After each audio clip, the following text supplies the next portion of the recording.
Ano ba ang lump sum o monthly pension? Hi mga Mima, Rhoda is here. Before we start, please subscribe to our channel. Sa video na ito, sasagutin natin ang most common questions tungkol sa SSS pension. Ano ang pinagkaiba ng lump sum at monthly pension? At paano ba ito kinocompute? So, may dalawang klase na pension ang SSS, lump sum at monthly pension.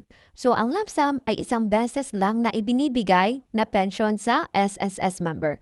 So, ang qualified dito ay ang mga SSS members na hindi umabot sa 120 monthly contributions bago mag-retire.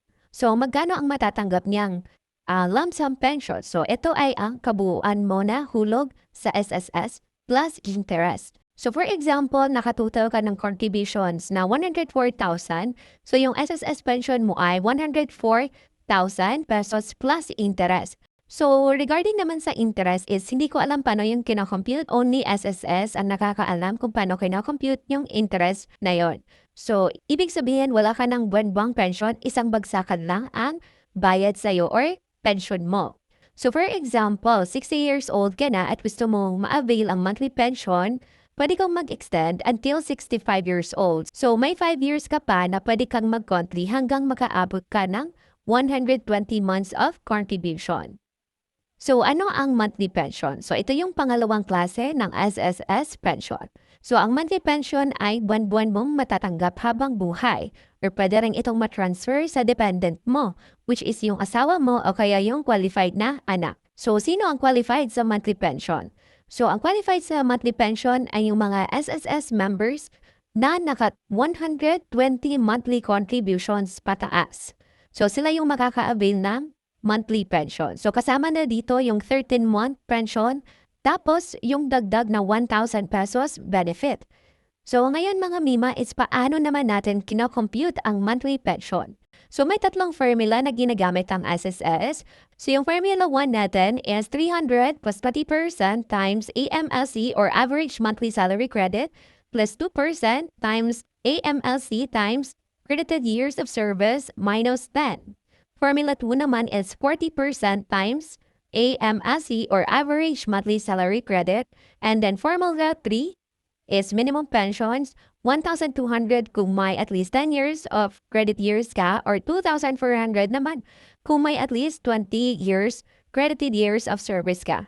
So kung alin dito yung pinakamataas na resulta, yun yung magiging monthly pension mo. So mga Mima, kung gusto nyo malaman kung paano ito kino-compute, gagawa tayo ng another video for this kasi medyo mahaba-haba ang explanation or computation ng monthly pension. So dito, focus lang tayo sa monthly and lump sum. Ano ang difference ng monthly and lump sum pension? So, how to apply sa SSS pension? So, pwede po tayong online application o kaya naman mag-walk-in po sa SSS branch. Pero I think in-encourage na po tayo na mag-online application. So, kung online application po ang pipiliin nyo, tip ko po sa inyo is 6 months bago kayo mag 60 years old or 65 or mag-apply na yung SSS pension, ay asikasuhin niyo po agad ang iyong disbursement account.